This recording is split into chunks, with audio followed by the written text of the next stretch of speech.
It was good. I mean, there was parts of it that, went a little rocky at times, but that's the nature of the game. And yeah, I think what made it clean was the way that Tanner Franklin came and threw the ball after Liam. I mean, you could have ran Liam back out there for sure. I mean, the guy's been great for us. We don't want to run him into the ground. But you want to win the game too, and the offense showed that they're capable over there. They're capable in a bunch of different ways.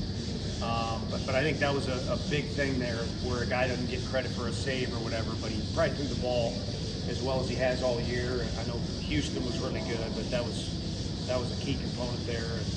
And then Ariel did his thing at shortstop to help him out. Those two guys must be, good, better friends than I even realized. And cool part of the night is Ariel coming to the plate and the crowd going nuts for him after he made the first play, and then they were equally excited about the second two plays. And it's kind of, I'm from St. Louis, cheer for the Cubs because of my dad, but St. Louis is a very good baseball town. They know the game, they cheer for the game. And I don't know what went on in downtown tonight, but we had a huge crowd, rowdy crowd. I bet they had another huge crowd. It's a good sign for the city. It's a true baseball community, and to fill both those stadiums in one night and probably, like I said, have good crowds and good baseball says a lot about the direction of Knoxville and baseball. Last couple of weeks, what has worked so well for Tanner? I think he's got great stuff. You get into a rhythm where you kind of know your role, and then, pitch counts start getting built up, and it's no longer like, hey, let's split the game between him and Liam, and he gets thrown into different stuff, and then gets thrown into our league, which is different. I mean, it is just baseball, but it is SEC play, and sometimes guys got to, kind of sniff it out a little bit, what's going on here. And so I think he's getting more comfortable with the fact that we could use him in a variety of roles, knowing what the league looks like, road games, home games, and he's a talented kid, but he made some adjustments too with his pitch grips, and it showed tonight. Is there any difference in the approach for Dean the last few games, or just kind of been water fighting at the level? He looked like a determined guy tonight to me. But no, and it's the same. I'm sure someone will ask about Cannon or say something about Cannon, or he'll write about it. Dean, Cannon, Gavin was incredible last weekend. His last at-bat tonight didn't work out the way we wanted. It's baseball, and there's going to be ups and downs. And if you just prepare the right way every day, which, speaking of preparing, Cannon overdoes it, but if you prepare and then you go out there and compete, all that stuff will end up in the right spot. That's for you guys to write about, and mom and dad to get a little too excited and a little too upset. That's the nature of the game, which is great because they love their kids, or our fans love wins. But baseball's a game where you got to just keep forging ahead, and that stuff will kind of sort itself out the way it should. What does it say about Cannon that he's kept forging ahead after obviously last year and a rough start to this year? I think that he's matured a lot, and I think he's kind of started to find his ideal personality. I think life was simpler freshman year. It always is for freshmen. I mean, you keep it simple. You're just trying to get on the field. He wasn't required to catch as much as he is, and he's taken on a huge responsibility for us defensively and done a really good job, and is yet trying to juggle how do we use this weapon of a switch hitter that's got power from both sides of the plate and can battle with two strikes like he did in the National Championship Series last year. So I think he's finding his way. And T. Frank and him, I mean, those guys are juniors that'll play pro ball and stuff like that, but they are still young. And so, you want to have high standards, but you also want to leave room for guys to kind of, navigate their way through the waters and find the best version of themselves. How tough is it to get Cannon to not think as much? When he talks about kind of journaling and sort of the intense kind of way he goes about it, do you just have to let him do some of that stuff? Yeah, I honestly, I think, now he's writing in the journal the other day, and Frank said, order me a cheeseburger while you're at it, which I don't think was very friendly. But I think, all these kids need reminders to just keep it simple. A few guys are really good at doing that and maybe don't need it as often. But I think all that stuff's fine. It's the emotional deal. It's so important to them.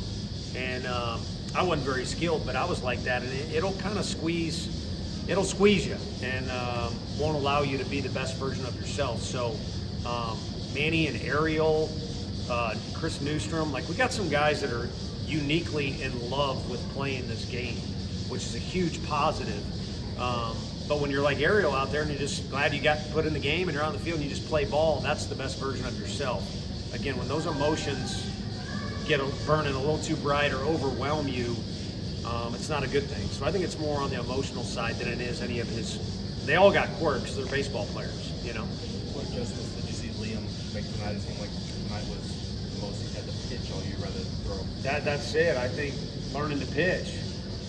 You know, their leadoff hitter's really aggressive, and he did a good job of doing what he had to do with 2 strikes. But then you get to a guy that is really experienced. I did not expect him to be back this year in Burks. Just runs into the ball. You know, he's strong enough to get it out of the park. And, you know, from that point on, Liam just kind of gathered himself and went to work. And as he got deeper into the game, he did, like you mentioned, have to pitch a little more. I think we see a little more of that each week of kind of just some versatility, if that's the right word, out of Liam. And he's growing up and blossoming in front of everybody. And unfortunately, when he's at his very best, he'll be with whatever big league team. But it's good that he's evolving the way that he is, because we need him, and it's fun to watch, that's for sure. But also, it's to his benefit. Talk about controlling emotions. What does it say about Liam's growth there to kind of get out of that 5th inning the way things were going for him? Yeah, that was huge. I mean, I would have liked him to control his. I'm sure nowadays you can't do anything without someone snapping a picture, but his last out, you know, he had to celebrate. There ain't anybody playing college baseball right now that's not guilty of over celebrating, but could go for some of them, you know, not doing that to finish the game. But that inning you're talking about was incredible, because again, the guy came up that has as much experience as anybody on their team. I think he's a really good competitor.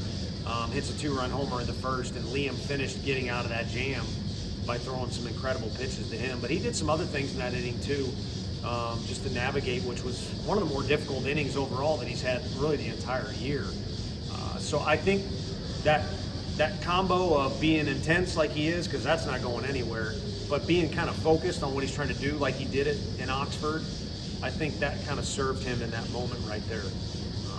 So it was a huge part of the game. That was the biggest part of the game defensively. How big was that Reese at bat in the first inning with fouling off a couple pitches? So that was the biggest part of the game defensively. And then Reese, you know, again, everyone takes snapshots or Twitter posts. So Cannon hit a homer from both sides. Dean smashes one to the biggest part of the park when the wind's blown, knocked a few others down. But it was just a bleeding single that Reese Chapman hit, a guy who's learned to compete way better with 2 strikes. The most valuable moment offensively in the game was him doing that. Especially, you go down 2-0, it's such a weird start to the game. You got bases loaded, and you had that reset in there. I mean, I think everyone here knows I'm not in it to make friends with umpires, but Hank's a really good dude, so that was unfortunate to see. He's been around forever, and he takes his job serious, but doesn't take his job himself too serious, and so to see that was unfortunate.